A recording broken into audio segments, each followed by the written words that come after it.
我只是出门吃个烧烤，一个绝世大美女突然吻上了我，还没反应过来，就听到女人清脆的声音传来：“看见没有，这是我新男朋友，老娘无缝衔接，所以我就是个大渣女，你别再缠着我了。”怀中的女人紧紧地靠在我身上，对面的男人一脸的不可置信，紧接着他就像疯了一样，握紧拳头挥向了我。说时迟，那时快，我下意识抱起女人，站了起来后退了一步，躲过了男生的攻击。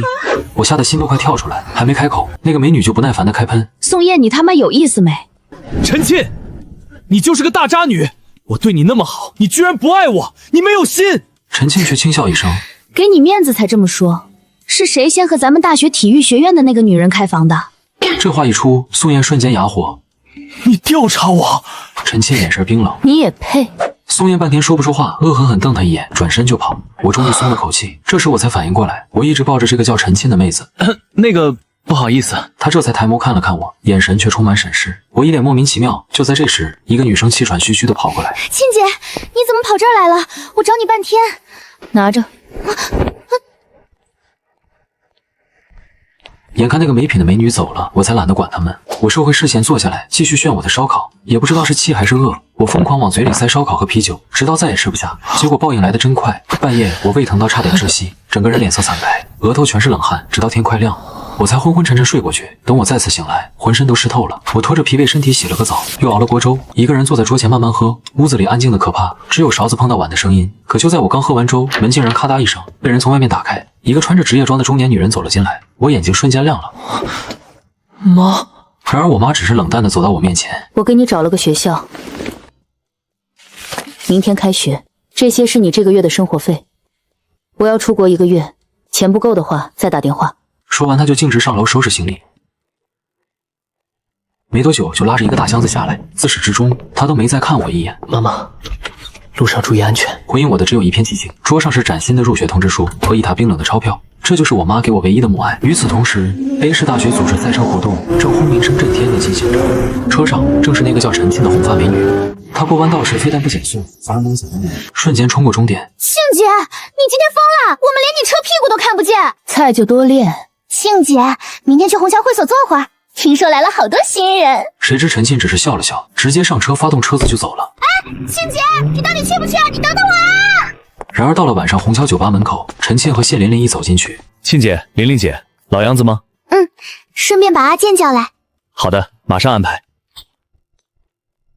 可我没想到，就在陈沁他们进包厢的同时，另一边的我也遇到了让我感觉无比艰难的事。第二天商周的9月，秋风凉爽，我独自走向学校。这就是我妈给我安排的新的牢笼吗？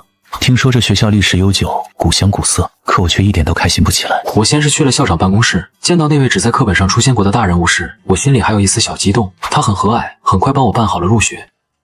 他又让我去找导员。我推开办公室的门，一个妆容精致但表情严肃的女人正坐在里面。她拿起我的成绩单，只扫了一眼，就随手放到一旁。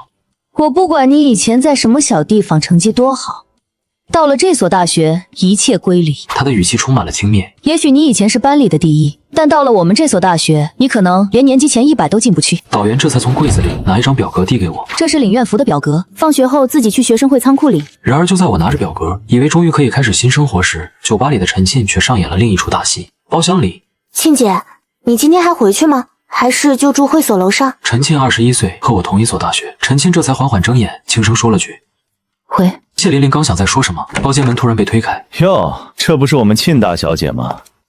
今儿什么风把你吹到这小地方来了？找哥哥我有事儿？她一屁股坐到陈沁旁边，挑着眉看他。陈沁却只是淡淡瞥了他一眼，又闭上了眼睛。这下谢琳琳急了，凑到赵坚面前：“阿健，快叫个沁姐喜欢的弟弟来，他今天跟疯了似的。”赵坚这才认真打量着闭着眼的陈沁，眉头紧锁。他下意识地伸出手，想揉揉女人的头发。陈沁像是有蜘蛛感应一般，直接偏过头，脸色难看至极，冷冷丢下一句：“我有事，先走了。”谢琳琳看着他决绝的背影，立刻追了上去：“沁姐，你等等我！”导员带着我走进班级，据说能进这所大学毕业后，都会成为各大公司争抢的人才。可我不在乎那些，我只希望能安安稳稳地开始新生活。可我万万没想到，一推开门，里面的场景就让我窒息。整个教室鸦雀无声，所有人都在低头学习，没有一个人闲着。导员拍了拍桌子，所有人齐刷刷抬头，几十双眼睛瞬间锁定在我身上。他抬了抬下巴，示意我自我介绍。我看着底下黑压压的人头，心跳猛然加速，手心全是冷汗。那些被霸凌的记忆瞬间涌上心头，我脸色惨白，颤声道：“大家好，叫我阿晨就好。”话音刚落，我紧张地等待即将到来的嘲讽。然而就在这时，一阵清脆的掌声突然响起。我顺着声音看去，是一个戴着银色眼镜的女生。紧接着，全班都跟着鼓起掌来。导员扫了一眼，给我指了一个位置，竟然就在那个带头鼓掌的女生后面。我走下去，刚刚坐稳，一个声音突兀地在门口响起：“报告！”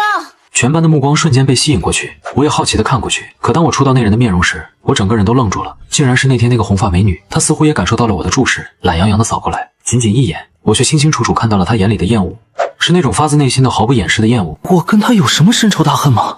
导员看到他那头扎眼的头发，眉头都能夹死苍蝇。叫什么？陈庆。谁知班主任一听到这个名字，眉头竟然松开。怎么现在才来啊？哼，老师，学生的私生活你也要管吗？说完，他竟然不等导员回答，直接走进教室，大摇大摆地坐到最后一排。导员见状也没再说什么，继续讲课。他讲课速度飞快，我没有书，只能和同桌挤着看。这里的教学内容和我以前学的差别太大了。2节课下来，我听云里雾里，心里更是堵得慌。一下课，我直接趴在桌上，那种闷闷的感觉压得我喘不过气。课桌突然被敲响，我偏过头，竟然是坐在我前面的那个女生。你没事吧？没事。可苍白的脸色却出卖了我。去接点热水喝吧，我看你脸色不太好，柜子里有一次性纸杯。谢谢。我道了谢，起身走过去，可谁知柜子竟然卡死了，我试了好几回都扣不开。正当我准备找工具的时候，耳边却传来一声轻飘的哼笑。我回头一看，就看到陈倩轻轻支着下巴，脸上挂着漫不经心的笑。没理他，垂眸想去找个尺子扣开。然而下一秒，一双熟悉的白色小鞋子就出现在我旁边，是我的前桌。你怎么过来了？他抬手轻松推了一下，柜子就打开了。看到有傻子打不开柜门，我就来帮忙喽。抱歉。可就在这尴尬又微妙的瞬间，我说，两位能别站在我旁边拉拉扯扯、磨磨唧唧的吗？看得我直犯膈应。前桌轻轻蹙眉，陈倩却扯了下嘴角。你也配叫我的名字？就在两人剑拔弩张之时，裴如烟，他没再说什么，娇哼一声就走了。我看着裴如烟的背影，心头莫名一颤。怎么这就爱上了？你不会是喜欢上那绿茶了吧？我猛地垂眸，一张放大的精致小脸出现在眼前，我吓得往后一退。你干什么？怂货！你怎么神出鬼没的？谁知他竟微微眯眼，一步步朝我逼近，我连连后退。你干什么？陈倩看着我这个样子，脸上竟然闪过一丝罪孽感。他怎么这么怕我？就在这时，裴如烟冲了进来。陈倩，你干什么呢？陈倩看到裴如烟，又扫了一眼我，那点罪孽感瞬间烟消云散，只剩下满脸的厌恶。她直接坐回座位，低头玩起了手机。阿晨，你没事吧？我没事，放心吧。放学后，教室里只剩我一个人，我撑着下巴看着窗外的白玉兰，脑子乱糟糟的。我怎么会那么害怕呢？我收拾好书包，走出教室，傍晚的霞光染红了半边天。我忍不住掏出手机拍照，可就在我拍好照片，把手机往下移时，镜头里竟然闯进一个身影，一头火红的头发。他好像感应到了什么，可谁知我竟然手一抖，按下了拍照键。我来不及删除，干脆关掉手机，塞进书包，再看向刚才的地方，那里哪还有人，连个影子都没有。难道是我眼花了？熟悉的声音猛地在身后响起。看什么呢？我转身就看到陈沁，她一脸得意地看向我。怎么了？是不是找我呢？手机刚刚是不是偷拍我了？我立刻想要反驳，我没有偷拍你，是你自己闯进我镜头的。但是这话我只敢在心里喊。陈沁就要哼一声，拿来。我心里一抖，还是把手机递了过去。他接过手机，点开相册，滑到最上面那张。果然，你也很为我着迷吧？我彻底无语，他又往旁边滑，全是我拍的风景照。他瞬间没了兴趣，滑得飞快。可突然一张照片让他停了下来，他只看了不到2秒，一只骨节分明的手就抢走了手机。我转身就跑，那速度就像身后有恶鬼在一样。陈沁看着我的背影，脑海里全是刚刚那张照片，那是胳膊、大腿、肚子、脸颊还有肩膀，上面全是青紫红肿血迹，触目惊心。他下意识摸了摸锁骨上的刺青。晚上陈沁一推开门，就听见屋里传来的阵阵笑声。闺女回来了，快来吃饭。陈沁扫了一眼正在上演母女情深的裴如烟和陈夫人，懒洋洋地走过去，翘起2郎腿。他对着陈辉语气调侃道：陈老头，今儿菜色不错啊，一起喝一杯。你一个大学生，天天惦记着喝酒，像什么样子？陈沁耸耸肩，夹起一块藕塞进嘴里，嚼了2口，接着呸的一声全吐了出来。难吃死了，又甜又腻，怎么天天做这玩意儿？陈辉看到对面妻子的脸色瞬间难看，在桌下踹了陈沁一脚。你踢我干嘛？你也觉得这玩意儿难吃是不是？只有那种人才特别钟爱这种甜腻腻、掩盖本味的东西。陈夫人猛地把筷子砸在地上，满脸怒气。陈沁，你阴阳谁呢？要论起来，你才是那个罪名不正言不顺的。这话陈沁早就听腻了，她只是闲散地吃着花生米，连眉头都没皱一下。陈夫人咬着牙，拉起裴如烟就往外走。门砰的关上，别墅里瞬间安静。陈辉看着女儿手，拍了拍她的肩膀：你别怪你妈，她今天可能心情不好。陈老头，我说过多少次了，那个女人根本不喜欢你。你是不是傻啊？天天像个舔狗似的凑上去嘘寒问暖，结果呢？他拿正眼瞧过你吗？还不是一样嫌弃你，觉得你上不得台面。陈辉一愣，随即气得脸红脖子粗。陈庆，你放肆！我是你老子，你知不知道你在跟谁说话？我说错了吗？那个女人到底有什么好，值得你像个傻子一样为她做这么多？她在外面和别的男人逍遥快活的时候，你在干什么？你在商场里为了那个破项目喝到胃出血，像条狗一样求人。她躺在医院为别的男人生孩子的时候，你……话没说完，砰的一声巨响，陈辉气红了眼，挥起巴掌就朝陈庆扇去，最终却还是没能下去手，停了下来。陈庆瞥了气急败坏的陈辉一眼，冷笑一声，转身就走，留下陈辉在原地捂着心脏位置大喘气。下午市公园中，谢琳琳抱着肚子蹲在地上，笑得眼泪飙出来。陈庆额头上包着纱布，坐在秋千上，听到她的笑声，垂眸看了她一眼。谢琳琳擦了擦眼泪，站起来调侃道：“庆姐，不是我说你啊，你这胆子也忒大了吧，竟然还敢和你老爹叫板！你这不被削，谁被削啊？”陈庆瞥了他一眼，罕见的没有搭话。谢琳琳看他这个模样，就知道这人心情又不好了。她轻叹了一口气，陷入了回忆。陈庆这人1年前凭借一张清冷的脸庞和高超的技术，在大学生赛车界出圈，赛场上他就是最爷的王。下了赛场，他又是随性洒脱，身边的爱慕者换了一批又一批。但我知道他的心除了赛车外，从来没有落在谁身上。有时候我是真想看看，到底是什么样的人，值得他为感情冲动、发怒、眼红。也不知道有生之年能不能看到。看什么啊？喜欢我？陈庆对上谢琳琳的眼神淡淡说道。谢琳琳扑的笑出来，不敢不敢，我可降不了您这尊大佛，我的心还想多活几年呢。突然看到2道熟悉的身影，他眼神骤变，秀腿一迈跟了上去。谢琳琳也立马收敛了笑意，紧跟着走过去。几小时前我抢过手机，一口气跑了好远，直到实在是跑不动我才停下来，大口大口的喘气。缓了一会儿，我直起身，把手机拿出来划开锁。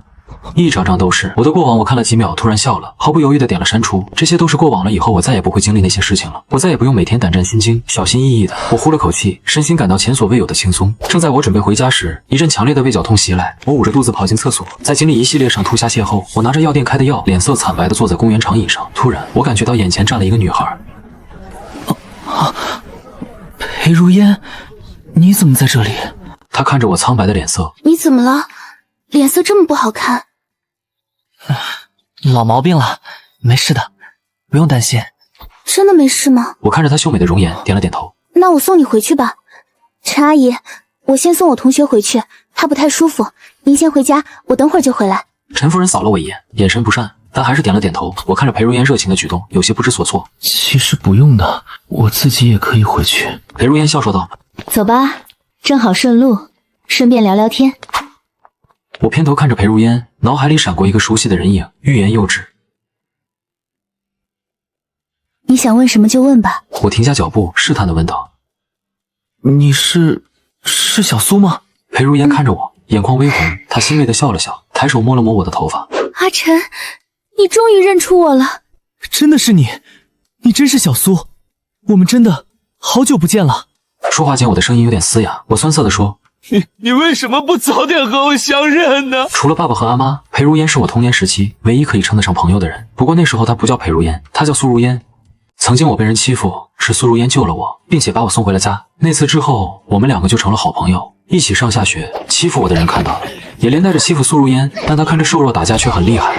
那些人被她打怕了之后，就再也不敢欺负我们了。后来我们还约定着一起上同一个初中，但是自初中开学后，我就再也没有见到她。我也是四处打听，才从别人口中听到了一些消息。苏如烟是一个孤儿，4岁的时候爸妈都去世后，她便被送到福利院生活，直到上初中才被领养，以至于8岁后我便再也没有她的消息。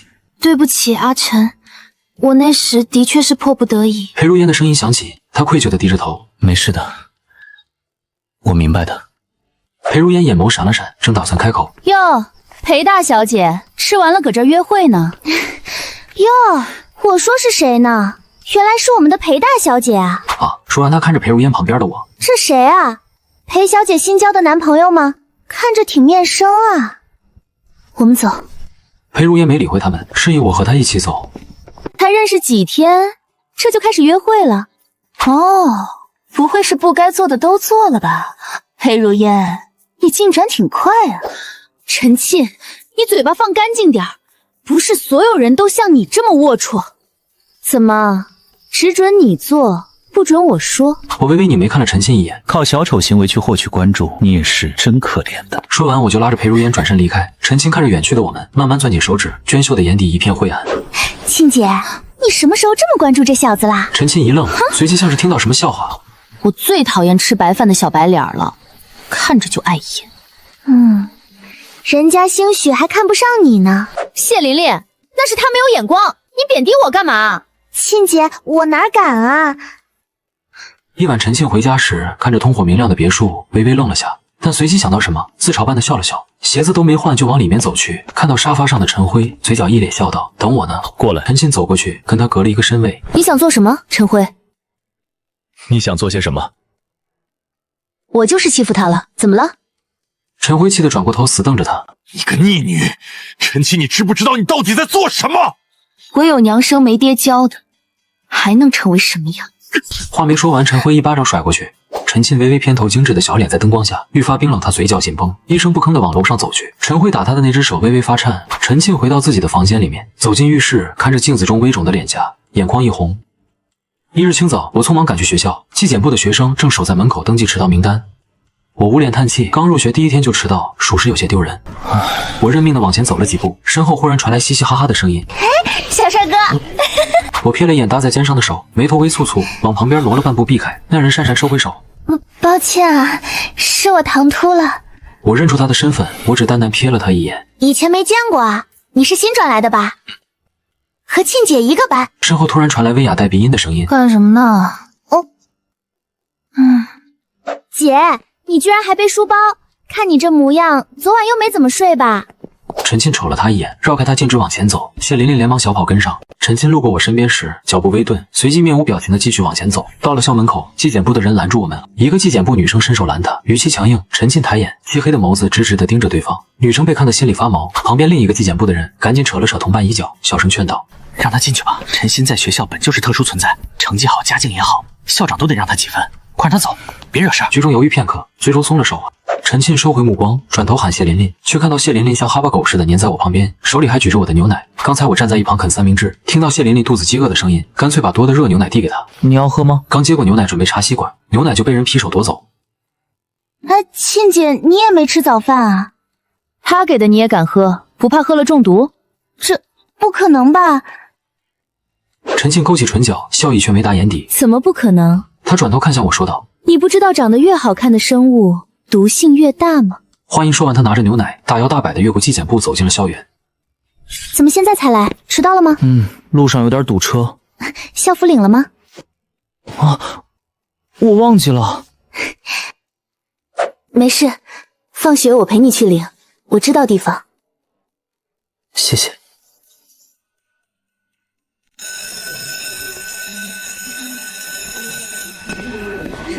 有什么事吗，陈沁同学？我坐你这儿，你坐后面去。女生松了口气，连忙抱着书本挪过去。陈沁把书包塞进桌肚，转头瞥见我盯着他看。怎么一直盯着我看？喜欢我啊？我奉劝你最好离裴如烟远点，她可不是什么好人。陈沁，你适可而止吧。裴如烟，我和她说话和你有什么关系？裴如烟正要反驳，讲台上的老师突然厉声喝道：“陈沁，你们不要以为成绩好就能在课堂上随意说话。”陈沁冲着老师笑了笑：“抱歉啊，老师，您继续。”中午休息，裴如烟找到我：“走吧，我陪你去领校服。”好。我应了一声。陈沁坐在座位上，听着裴如烟喊我，手指轻轻敲着桌面。他盯着我们的背影，若有所思。领完校服，我们俩去食堂吃饭。一路上不少同学频频朝我们看，眼神里满是好奇。毕竟裴如烟是出了名的高冷学霸，向来独来独往。如今身边跟着陌生的我，任谁都会多打量几眼。喂，你觉得呢？那新的入学生跟裴学神真有点啥？宋婷瞥了瞥我们，低下头继续扒饭。不知道，没兴趣。装什么清高？宋婷吃完饭，整理了衣角，脸上挂上得体的笑，转身朝裴如烟走来。如烟，这位是以前没见过呢。你好，我叫何晨，刚入学过来。你好，宋婷。吃完饭，我们三人一起往外走。一路上的目光比刚才更多了。宋婷和裴如烟常年霸榜年级前5，两人站在一起，俊女靓男的组合，惹得不少人暗自感慨般配。宋婷不停跟裴如烟聊学习上的事儿。裴如烟，这次迎新晚会还是我们俩主持吧。宋婷攥紧拳头，又缓缓松开，依旧笑着追问：裴如烟，你在听我说话吗？你说什么？宋婷刚要开口，宋诺冲过来朝我喊道：早晨在校门口就和陈沁拉拉扯扯，中午又来找裴如烟，你到底想干什么？离我哥远一点！宋诺，好好讲话，别这么没礼貌。既然这里不欢迎我们，那我们现在就离开。说完，裴如烟眼神示意我，随后我跟着她转身离开，径直走去。如烟，我不是这个意思，你等等。宋诺拉住了他。哥，他都这样了，明显是自甘堕落，跟这种不清不楚的人混在一起，你还管他干什么？宋婷望着裴如烟的背影，心头泛起苦涩。这是认识这么久以来她第一次为男生出头，难道她真的喜欢何晨？为什么我每到新的地方都会被人厌弃？原来我从来都没变，还是那个万人嫌。怎么了，阿晨？不开心吗？要不要一起出去吹吹风？我点了点头，两人一前一后的走出了教室。学校顶楼上，你看，再困难、再让人心烦的事情，如果站得够高，远远看去，都会变得很渺小。我转头看向他，风把他的头发吹得温柔缱绻，记忆瞬间回到11岁那年，记忆瞬间回到从前被欺负的场景。但当时一个女孩勇敢地冲过来帮我。那是我和裴如烟第一次见面，后来我们变成了无话不谈的好朋友。我们在天台待到快上课才一起下楼。走进教室，陈沁正坐在座位上，看到我们一起进来，脸色闪过一丝不自然。我刚坐下，他就探到我的耳边，语气带着一丝醋意：约会回来了，离我远点儿。怎么，听你这语气不开心啦？是不是和你的裴如烟吵架了？我冷笑一声：这和你有什么关系？陈沁脸色一变，慢慢坐回位置上。放学时打扫完卫生，我最后一个离开教室，走出校门没多远，一群打扮流里流气的青年突然拦在我面前，我的心跳瞬间加速，强装镇定想绕过去，但他们明显是冲着我来的，将我堵在胡同中。你们是谁？想要干什么？我们呢，得让你长长记性，别谁的女人都惦记。一道少女的声音突兀的响起：你们干什么呢？陈沁单肩挎着书包，靠在胡同口，黑色冲锋衣的拉链拉到顶，瘦弱的下巴缩在衣领里。好久不见啊，陈大小姐。干什么呢？没啥大事儿，就是陪着不懂事的小孩玩玩，教教他规矩。我警惕地看着他，心想：难道这群人是他找来的？就因为白天我顶撞了他。陈小姐，您是明白人，我这也是拿钱办事，替人消灾，您就当没看见，赏个面子。改天我请您喝酒。你放心，我跟这人又不熟，非亲非故的，我多管这闲事干嘛？你们继续。我的心底一沉，心中涌起一股酸涩。喂，怎么办呀？看你这样子，今天好像真的要完蛋了呢。你真的不帮我？我当然可以救你，但是你得先答应我一个条件啊。昏暗的巷子中，少女的眼睛亮晶晶。陈沁，我答应你。刚踏出胡同的陈沁脚步一顿，粉唇轻笑着，她把书包往地上一扔，脱下外套丢在上面，转身走了回来。没几分钟，胡同里就响起此起彼伏的惨叫声。我满身狼狈地靠在墙上，看着陈沁利落的身形，快很准，比我见过的任何人都要凌厉。突然，黄毛抽出一把小刀，对着混乱中的陈沁冲了上去。我眼疾手快，拿起书包朝那人砸去。幸好匕首只划破了陈沁的衣角。这混蛋是想坐牢吗？他回头看我，我被他的眼神看得一僵，下意识绷紧了身体。陈沁走到我面前，语气带有一丝心疼：你有受伤吗？我抬起他的胳膊，看着他被划破的校服，他的脸因为刚才打斗而流了一层薄汗，红扑扑的。陈沁走到我面前，语气带有一丝心疼：你有受伤吗？我抬起他的胳膊，看着他被划破的校服，他的脸因为刚才打斗而流了一层薄汗，红扑扑的。没事，我这不好好的吗？我从地上捡起两人的书包，拽着他逃离满地狼藉的小巷。马路上，我和陈沁并排走着。喂，你别忘了刚才答应我的事情啊！我深吸一口问道：说吧，你要我做什么？还没想好，等我想好了再告诉你。反正你欠我一个人情。此时，陈沁的肚子突然咕咕叫了起来，陈沁的整个脸瞬间泛红，恼羞成怒地瞪我。看什么看？没听过肚子饿啊？人是铁，饭是钢，不用消耗能量的吗？还不快带我去吃饭？可接连找了好几家店，陈沁都不满意。他突然问我：你哪人？苏南的。苏南？那你给我做江南菜吧，我还没吃过正宗的。我想了想，点了点头。我们去超市买了菜。陈沁想吃的实在多。这个鱼看着不错，买。那个虾也要，青菜每种都拿一点吧。出来时我提着好几个袋子，两个人回到我家，我钻进厨房忙活，陈沁则像在自己家一样瘫在沙发上看电视。吃饭了。我朝他喊了一声，陈沁从沙发上坐起，走了过来。我随口问道：要喝点什么？有水、果汁。有啤酒吗？不行。陈沁撇了撇嘴，他夹了一块鸡翅放进嘴里。这怎么是甜的？可乐鸡翅不都是甜的吗？苏南那边口味偏甜。这青菜怎么也这么淡啊？一点味儿都没有。我要吃辣的。那你试试这个，这个入味儿，咸香的。勉为其难。哼，也就还行吧。半个小时后，我看着满桌的空盘子，嘴角抽了抽。这叫勉为其难。等我收拾好碗筷，发现陈沁已经窝在沙发上睡着了。他半蜷缩着身体，像个小猫一样窝在沙发中。我想起白天他为了救我和人搏斗的样子，心里不免泛起涟漪。陈沁其实人挺好的。你盯着我干嘛？陈沁突然睁开眼，吓了我一跳。他坐起身挑眉看着我。我知道我好看，但你这眼神太直白了点吧？我翻了个白眼，坐到一旁的椅子上。睡醒了就快走吧，很晚了。一阵欢快的手机铃声打断了他。他接起电话，开了免提。沁姐，在哪儿呢？快来老地方！苏家那小子正不知死活的挑衅你呢，说你上次把他虐成落水沟，他这回找了帮手，要一雪钱，你来不来啊？陈沁原本想拒绝，视线扫过我，眼神一转。行，让他等着，我马上到。他挂了电话，起身套上外套。走，我带你去个地方。不去。哎呀，就看在今天我正义相助，帮你打跑坏人的份上，陪我走一趟嘛。走吧，走吧。真是欠你的。出租车走了很远，最终在一片空地上停下。沁姐谢琳琳跑了过来，看到我眼睛一亮。哟，小帅哥也来啦。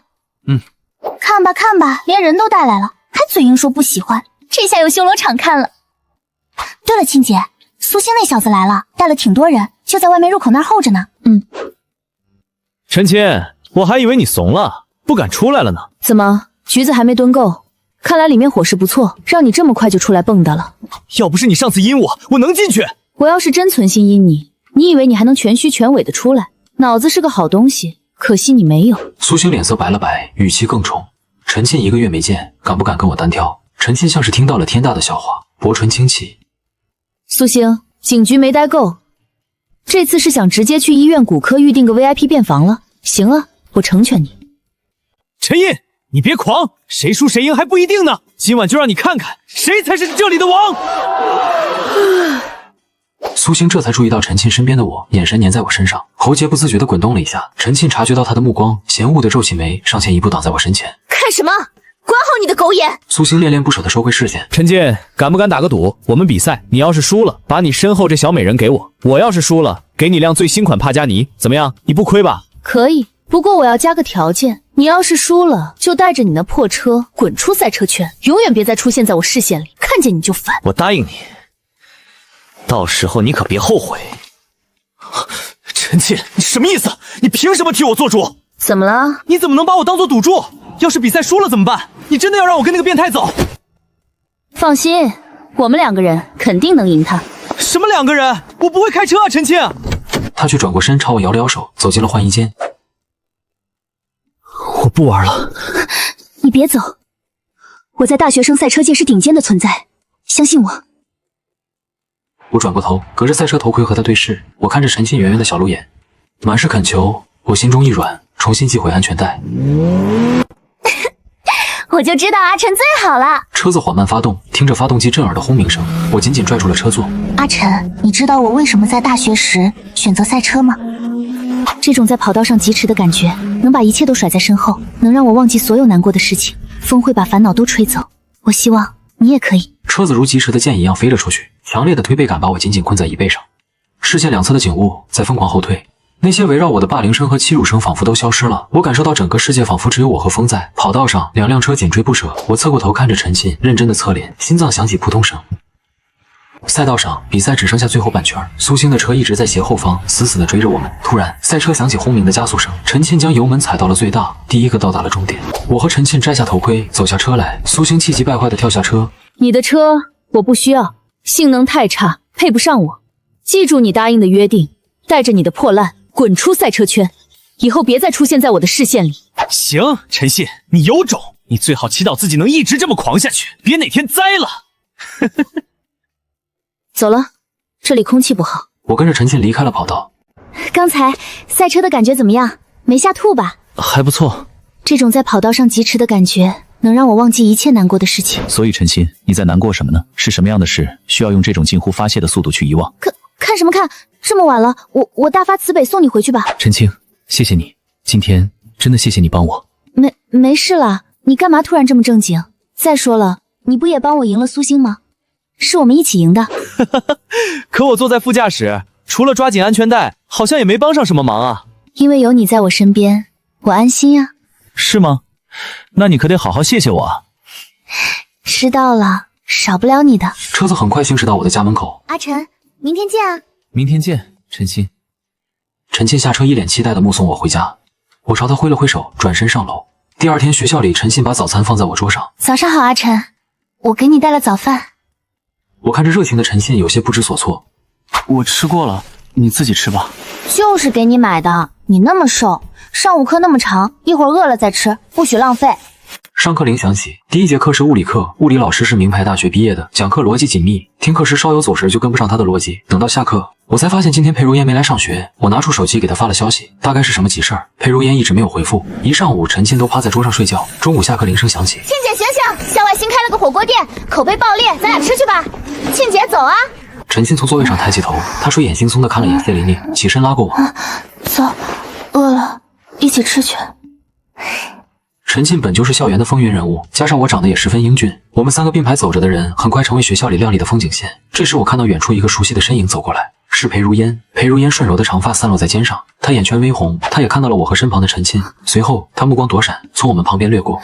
我的直觉告诉我，裴如烟一定遭遇了什么事情。你们去吧，我不去了。我跟陈沁他们说完，就准备转身离开。站住！你是不是要去找裴如烟？你们去吃吧，不用管我，我去看看他怎么回事。你要是现在去找他，你就不要再回来见我了。他眼眶一红，眼睛直勾勾地盯着我，又要强迫我。我的心中想起陈沁一意孤行的过往，下次再吃吧。我没有理会陈沁的威胁，说完话，转头向身后的裴如烟走去。沁姐，没事儿，咱俩去，没他这个木头，我还觉得更自在呢。想说什么说什么。裴如烟，你还好吗？是不是发生什么事了？裴如烟，裴如烟，你脸怎么了？没事，就是有点不舒服，小发烧而已，请假去拿了点药。我看到你给我发的消息了，谢谢你，阿晨。我看着他红肿的右半张脸，上面隐约有红色的巴掌痕迹。你没事就好，走吧，都快中午了，我带你去吃饭吧。想吃点什么？好。我把饭盘放在裴如烟面前，裴如烟半低着头，文静地拿着筷子吃饭。如烟，裴叔的提议，你考虑的怎么样了？裴如烟听到他的话，头都没抬，但是我看到他下意识抓紧了筷子。小子，上次的教训还没吃够吗？是你，宋婷，你对阿晨做了什么？没什么，就是让他认清现实，知道自己的位置罢了。周末我家举办的慈善舞会，记得来。我想让你当我最美的舞伴。至于这个乡巴佬，你也可以来，毕竟见识过泥坑，才知道云端有多高。来看看什么是真正的高贵和你这种下贱的区别。阿晨，你不要听他胡说八道，他那个人就是这样满嘴胡言。他在威胁你是吗？不是这样的，裴如烟，周末我和你一起去。阿晨，我不想把你太复杂了，你会吃亏的。放心吧，没事的，总不能让你一个人去面对那些豺狼捕户吧。随后他抬起头看着我，原本忧愁的脸上露出了一丝欣慰的微笑。午休之后，陈沁的座位便一直空着，我给他打电话试图联系，奈何一直打不通。我索性便不再管他，因为我知道现在有更重要的事情要去做。周六晚上，我如约赶到私人会所的露天舞池大厅。宋婷所说的舞会是 A 市的科技新贵陈氏所办的招商舞会，舞会中间是雍容华贵的陈氏夫妇，10几年来热衷于慈善事业。宋婷和宋诺也到场了，二人穿得人模狗样，拿着酒杯谄媚的和裴氏姐妹撞杯。我在舞会中闲逛，眼睛一瞥看到一个熟悉的身影，陈沁穿着休闲服坐在沙发椅上，一颗一颗地吃着葡萄。陈沁，阿晨，你怎么在这里？随后他看了眼舞池中的裴如烟，嘲讽道：我说呢，你是因为裴如烟才混进来的吧？你可真是执着啊，阿晨，都追到这种地方来了，就这么舍不得他？我忽略掉他话里的嘲讽，问道：我给你发的消息，你为什么一直没回我？我很担心你。我为什么要回你？我想不回就不回。我们不是朋友吗？哦，朋友，那请问是哪种朋友？是普通朋友呢，还是男女朋友啊？我正准备回答，裴如烟走了过来。阿晨，你来了，我找了你半天。哟，裴大小姐，怎么这次是在挑选下家吗？是去找宋家献阴题，还是赵家王家？挑那么多，眼睛能看得过来吗？别挑花了眼。陈沁，你能不能好好说话？为什么每次都要这样？这时宋氏兄弟也走了过来，宋诺看着我嘲笑道：“哥，他竟然来了！在大学里，你能看到我们是你的荣幸，我们不是你能高攀的。什么身份？物流公司跑腿的马仔。”哼，你这身西装从哪个地摊买的假货？知道仿的是哪个牌子的高定吗？就敢穿？宋听，你们别太过分了。如烟，怎么连你也护着他？我只是让他认清现实，知道自己是谁，别做白日梦。我是谁？我是什么身份？还轮不到你们来评判。至少我不用靠踩着别人或者仰人鼻息来证明自己。快看，那是安氏集团的总裁！天哪，传闻是真的，她竟然是个女人！她怎么会突然出现在这里？宋氏兄弟二人双眼互相瞪着，匆忙挤进人群中。裴如烟则一脸疑惑地看向我。人群逐渐向我们三个靠近。这时人群中走出一个中年女人，她逐渐走向我，然后停下对我说道：“这就是你在新学校认识的同学，看来你在这个新学校过得还挺丰多彩。”说完转身离去。身后陈沁、裴如烟、宋听、宋诺和一众商界人士全都各怀心事地看着我，我的心里不免想到，宋听也不想想，倘若我真的没有一点背景，怎么可能凭空转学到竞争激烈的商周一中？我的父母本是 A 市商界有名的家偶，我4岁前的人生是在无忧无虑的宠爱中度过，但一场车祸夺走了我父亲的生命。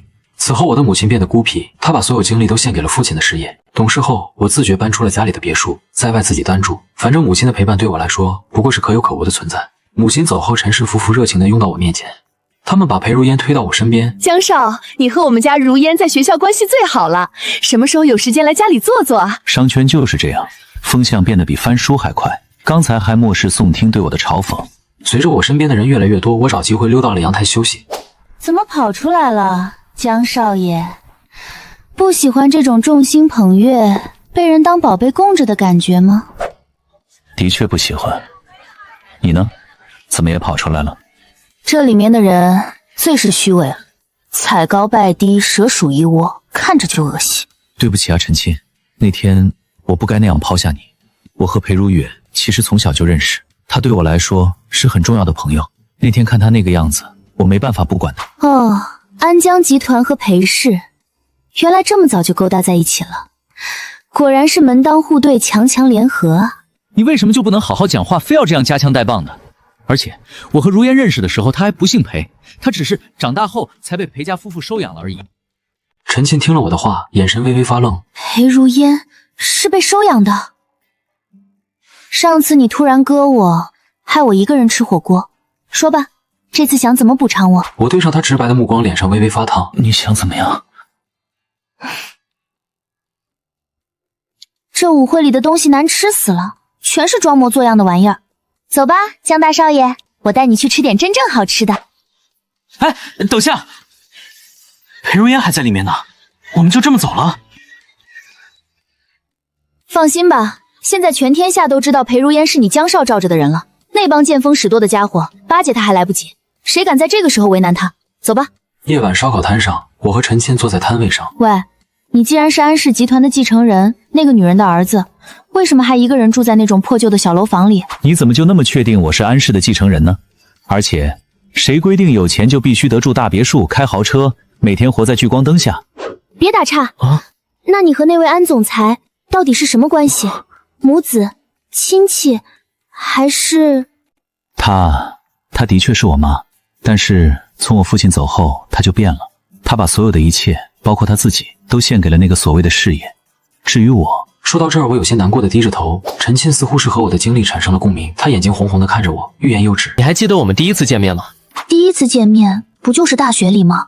你第一次见我的时候，我正在大学城美食街里吃烧烤，然后你冲过来强吻了我。我看着他，耳尖不自然的发红。他看着我，露出狡猾而又娇俏的笑。我们在一起呗。我哑然，不知道该说什么。好好一顿饭，我们草草结束了。周一早晨，我早早的来到教室中，刚一进门，就看到我的桌子上放着精美打包好的三明治、瓶装牛奶、形状完美的煎鸡蛋。我看着摆满一整桌的早餐，周边同学都满是羡慕的看着我。阿晨，你来啦！我怕你没吃早饭，就随便给你买了点儿，你看看喜欢吃什么。说话间，陈沁从门口走了进来。阿晨，我给你带了早点，都是刚出锅的，趁热。话音说完，他瞥见我桌子上的早餐和包装上的配饰标记，眼中闪过一丝愠怒。裴如烟，你的早饭不放自己桌上，放在阿晨这儿干什么？显摆你家厨。我给阿晨买的早饭，他吃不吃是他的事。倒是你带的那些，还是留着自己吃吧。阿晨不愿意吃你的饭，他愿意吃我的。真的吗？阿晨，你真的不想吃我为你准备的吗？这个，其实我吃过早饭了，真的特别饱。这些你们吃吧，别浪费了。还好上课铃及时响起，让我躲开一场危机，但我躲得过一时，却不能一直躲。阿晨，上次火锅没吃成，我很不高兴。走吧，咱们中午必须把它补上。裴如烟则快速转过头，看着他争论道：“阿晨已经说好了和我一起吃午饭，火锅你自己吃去吧。”我看着两个人互不想让，只能在一旁尴尬的陪笑着。最后我们三个并排的走在校园中，陈庆在我左手边，裴如烟则在右手边。天，这小子什么名堂？2个大美女都围着他转。怎么了？你看他多帅啊，气质也好。你听说了吗？江辰好像和大名鼎鼎的安江集团关系呢。难怪哦，你看他长得就不像普通人，那种贵气是天生的吧？一路上，校园中到处都是议论我的声音。自从舞会露面后，校园中少了很多贬低我的声音，更多的是好奇和谄媚。陈庆看了我身旁的裴如烟一眼。某个电灯泡啊，白天比太阳都亮呢，一点眼力劲儿都没有。裴如烟看了陈庆一眼，眼中闪过不屑。谁是电灯泡还不一定呢。直到走进火锅店门口，也不敢松开。火锅店内，我们三人围着火锅各坐一边。裴如烟贴心的把涮好的羊肉放在我碗中。阿晨，多吃点肉，你太瘦了。怎么，他是没手还是瘫痪了？用得着你给他夹菜？裴如烟丝毫不管陈庆的话，仍然贴心的给我夹菜。陈庆啧的一声，随后长手一伸，把我碗里裴如烟夹的菜夹到了自己碗中。做完挑衅的看了一眼裴如烟，谢谢你啊。谢了啊，正好我想尝尝这肉老了没。这时门铃一响，宋婷和宋诺也走进火锅店。哥，你看，如烟姐也在。我们三个人转过头，刚好和他们对视。宋婷微笑着走过来，对我们说道：“如烟，好巧啊，你也来吃火锅。江辰，你也在啊，替我向安总问好。”陈清看着他嗤笑道：“找人把你也打一顿，他就非常好了。怎么，宋大少也想体验一下？”宋婷见没人搭理他，仍保持微笑说道：“陈小姐真会开玩笑，那你们慢慢吃，我就不打扰了。”说完扯着宋诺离开。火锅店门外，宋诺不满意的说道：“哥，你走啥呀？这家店我想吃很久了，好不容易排到队，怕他们干嘛？吃就知道吃，没看出来人家根本没把我们放在眼里吗？江辰、陈进还有裴如烟全都给我等着，总有一天我会让他们为今天的傲慢付出代价。”火锅店内，裴如烟一脸担忧道：“阿晨，宋听这个人非常记仇，而且性格善变，睚眦必报。上次舞会让他那么丢面子，他一定不会善罢甘休的。我怕他会报复你。”陈庆则无所谓的看着他：“让他来呗，我倒要看看区区一个宋氏能掀起什么风浪。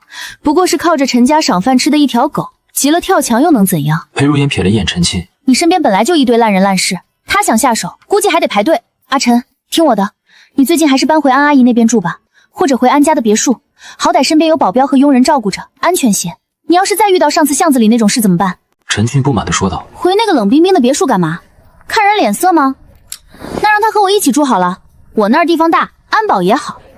宋听，那群废物，再来10个我也照样把他们打趴下，绝对没人能动你一根头发。”我低头沉思，我知道陈庆的话不无道理，宋婷能整我1次，也能整我2次、3次，我不可能一直和陈庆待在一块儿。回去的路因为宋婷的出现而变得沉重，陈庆和裴如烟也不再争论着。夜晚，我坐在沙发上沉思了片刻，最终还是拨通了手机上的号码。嘟嘟嘟，一阵忙音后，一个中年妇女声音响起：“喂，妈，是我，江辰。哦，找我什么事？我现在很忙。我最近想回老宅住几天，可以吗？我现在在 B 市出差，你江叔家里也有事儿，最近都不在老宅，那里没人，不是什么重要的事，就先不用回来了，添乱。”我听着电话里冰冷的女人声音，心中一阵苦涩，挂断电话。我看着身旁相册中的全家福，叹了口气。这时手机界面跳出消息，是陈信，明天下午谢琳琳有个赛车比赛，阿晨你陪我去看好不好？我看着手机聊天界面，露出宠溺的笑。陈庆的话还是一如既往的说一不二，我回复他好的。赛车场上，谢琳琳穿着飒爽的赛车服，她远远的就朝着我和裴如烟招手。你们终于来了，快，我带你们去看小黑。来了，庆姐这边。哎呦，小帅哥也来给姐捧场了。庆姐，你就看我发挥就好了。今天我人和车合一，保证和小黑一起惊艳全场，拿下冠军。说着，他用手摸了摸全身漆黑炫酷的赛车。我顺着他的目光看去，我知道小黑是陈庆最爱的赛车之一，难怪他要拉着我来看。这场赛事他一定很重视。这是谢玲玲在赛圈的证明之战，也是小黑的回归赛。我不求别的，只希望他们能平安完赛，如果能惊艳全场，就更好了。我看着他，一定会的。小黑和琳琳都不会让你失望。这场 A 市大学组织的由大学生们参与的比赛很快开始了。谢琳琳驾驶的小黑很快就窜了出去。前半段赛事，谢琳琳一直保持着第3名。很快到了最后一圈，谢琳琳猛地加大油门，眼见超过了第2名。我和陈庆激动的呐喊：好样的，超了，超了！马上就要第1了，就差1点！马上第1了。小黑经过弯道，眼看着下一秒就要超过第1名。这时，赛车不受控制的向跑道外侧驶去。砰的一声，小黑右侧方撞击到跑道的边缘，黑色烟雾从车中喷涌出，红色的火光瞬间吞噬了半个车身。我们飞快地奔向此刻生死未卜的谢琳琳。医院外，我和陈庆焦急地在急救室外等待。出事后，车厂的管理员老李说：“陈小姐，江先生，出事前2天，苏家那个少爷苏星来过车厂，说是取落下的东西，但他在小黑的维修区那边逗留了1个多小时才走，监控死角，也不知道干了啥。”听完老李的话，陈庆眼睛通红。好得很啊，苏星，你且给我等着，这事儿没完。手术结束后，谢琳琳被推出了病房，她的右腿和右胳膊都被夹板临时固定着。尽管车祸没有造成太大损伤，但是她的胳膊和大腿都被明显擦伤，需要静养修复。我和陈庆看着术后仍昏睡的谢琳琳，她愧疚地说道：“苏星其实想害的人是我。”我伸手搂过她的肩膀，安慰道：“她一定会付出代价的。” A 市财经频道一直是市内企业最重视的新闻，频道总会播放本市最新的财经播报。这天，哎呀，庆姐，其实你真的不用这么辛苦照顾我的。陈庆翻了个白眼，把葡萄塞进他嘴中，吃都堵不上你的嘴。我俩不约而同看了眼电视播报，相视一笑。电视新闻声准时响起。今日 A 市财经重磅新闻：苏氏集团继承人苏星于昨日晚间被警方围堵在某星级酒店总统套房内。镜头转接苏星惊慌地躲着摄像。据相关部门深入调查，苏氏集团近年来增生多项严重违法行为。苏氏集团市值一夜蒸发，不少股民围堵在苏氏大厦楼下声讨。谢琳琳瞪着眼睛看着新闻，嘴里的葡萄也忘记咀嚼。我天，庆姐不愧是你啊，这也太快太狠了吧！苏星这王八蛋活该，让他害人。陈庆骄傲地弯了弯嘴角，也不看看你庆姐是谁，敢动我的人，这就是下场。苏星干了这么多脏事，早就该被收拾了。不过这件事能办得这么快，也多亏了安江集团提供的那些关键证据和雷霆手段。谢谢你，阿晨。没事，苏氏集团在商战上向来不留余地，这是他们咎由自取。那顶层级的尝试，我将搜集到的苏氏违法证据就硬深深地看了我一眼，那眼神里有叹为默许。他只是淡淡的点了点头，在文件上签下了名字。谢琳琳好奇地看着我俩，喂，你俩这气氛不对劲啊，发展到哪一步了？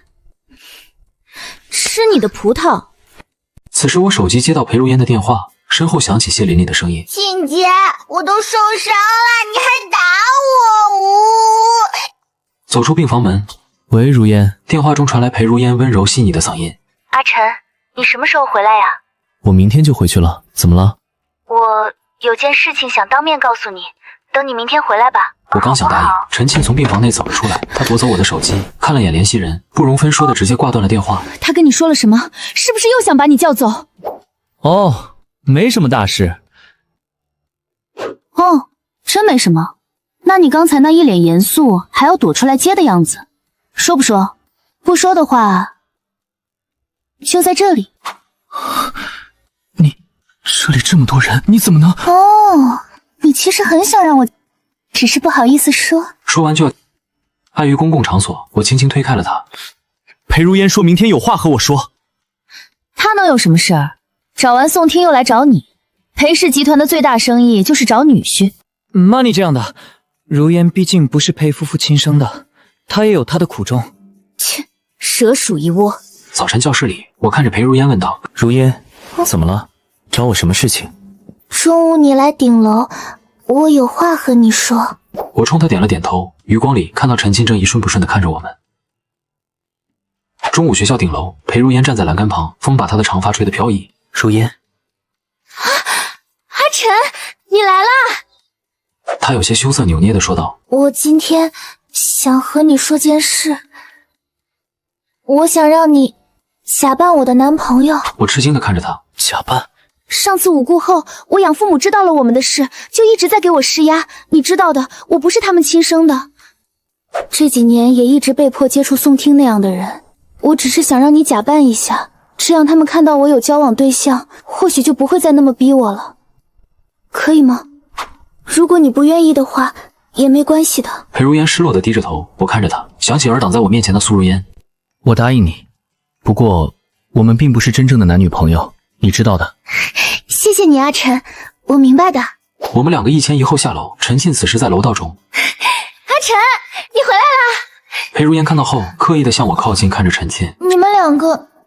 陈沁看到他的动作，疑惑道 ：“A 市大学校草阿晨，现在是我男朋友。”不是这样。别，你和他讲，他那个脾气，知道是假的肯定会传出去，传到我养父母那里，他们就又会逼我，那我们刚才说的就全白费了。我听到裴如烟的话后，抿了抿唇，最终没有说出否定的话。阿晨，你真的和他在一起了？陈沁看着我们亲密的动作，眼眶一红，说完他伤心欲绝的看了我一眼，转身离去。我感到心中苦闷。陈沁，阿晨，周末别忘了来我家啊，假戏也要做全套。裴如烟在我身后喊道。下午上课，陈沁已经不在教室中，我打了数通电话也没有打通，消息界面也是已读不回，陈沁又再一次消失在我的生活中。周末见，我按照约定的时间来到裴如烟家中。裴如烟家里是独栋别墅，陈氏夫妇都站在门口迎接我。江少，你来了。您叫我江晨就好。哎呀，听如烟说你们两个儿时就认识，真是有缘啊。江晨啊，我听说你没住安家，自己在外住，哈哈，年少有担当。我在外住的消息连裴如烟都不知道，我不禁重新审视面前的陈父。我母亲工作忙。江少爷，尝尝我亲手做的。三姐，尝尝嘛，注意分寸。知道了。哎，如烟，你三姐也是好意。裴母拍了一下裴如烟的手，将甜点又向我手边推了推。阿晨，别客气，你吃啊。如烟，你吃吧，你应该饿了。顿时裴母和红衣女人脸都变了颜色。裴如烟感激地看了我一眼。好了，既然大家都到齐了，那我们就开始谈谈正事吧。江晨啊，既然你们两情相悦，这种事还是早点定下来比较稳妥。伯父，这正是我也想说的。我和如烟商量好了，我们打算高中毕业后一起去美国深造，婚礼仪式繁琐，等我们在国外学业稳定了再办也不迟。这也是我母亲的意思，她觉得年轻人应先立业。哈哈，既然是安总的提议，那就依你们。裴母和旁边的三姐脸色依旧难看，却不敢再多说什么。裴如烟悄悄松了口气，偷偷朝我递来一个感激的眼神。我淡淡颔首，心里却全是陈沁红着眼眶转身离去的模样，像一根细针扎得我心口发闷。这场假意的拜访终于熬到结束。我刚走出裴家别墅，就立刻拿出手机给陈沁拨电话，听筒里依旧是冰冷的：“你所拨打的电话暂时无法接通。”我攥着手机，指节泛白。这是他消失的第3天，也是我第一次感到如此慌乱。我太清楚他了，他看似张扬野辣，一身尖刺，全是因为那个冰冷家庭的逼迫。我是为数不多能走进他心里的人，可我却为了帮裴如烟，亲手把他推回了黑暗里。我熟门熟路走到他公寓门口，轻轻敲了敲房门。陈沁，是我，江晨。陈沁，我知道你在听，我和裴如烟不是真的在一起，一切都是假的，是为了帮他应付家里，我没有骗你，从来都没有。房门咔嗒一声被打开，陈沁站在门口，眼睛红肿的像核桃，眼下带着浓重的青黑，整个人瘦了一圈，看得我心口猛地一揪。假的？那你当时为什么不解释，江晨？我以为你和别人不一样。我从小就没人疼，我爸只听后妈的话，那个女人把裴如烟当成宝，把我当成多余的野种。大学里我遇到了你，只有你不会嫌弃我，不会把我推开。我伸手轻轻擦去她的眼泪，指尖触到她温热的皮肤，声音温柔又坚定：“对不起，陈沁，是我错了。”裴如烟是我儿时的朋友，她现在被养母逼迫联姻，走投无路，我只是帮她假扮男友应付家里，我从来没有喜欢过她，更没有想过要和她在一起。我的心里自始至终只有你一个人，陈沁，只有你。真的？千真万确。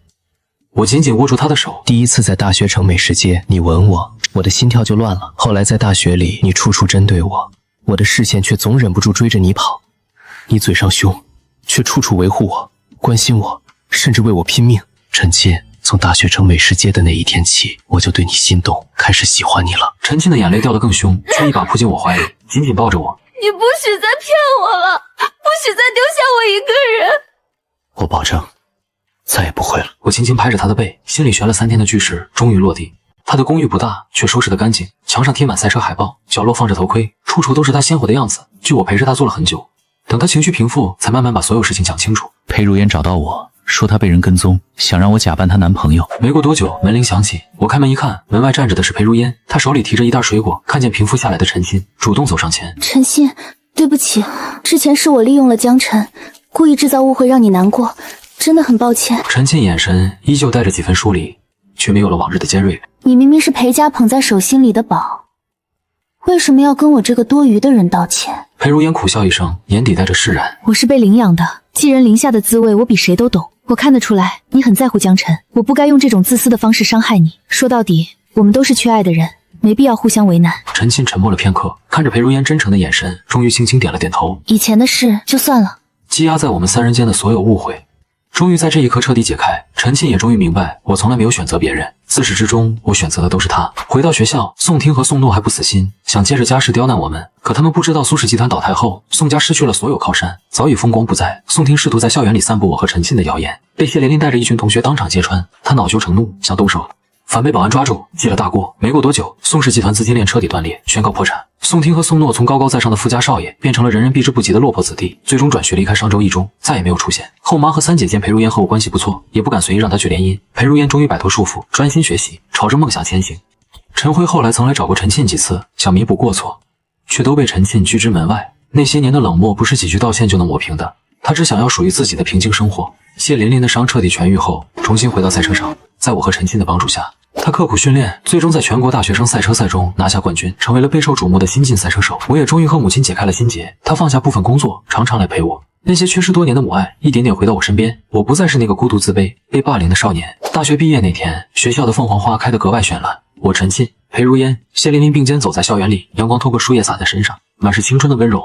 陈沁靠在我肩头，红发被风吹起，笑容明媚。我们考研去同一座城市，我要一直跟着你，烦死你。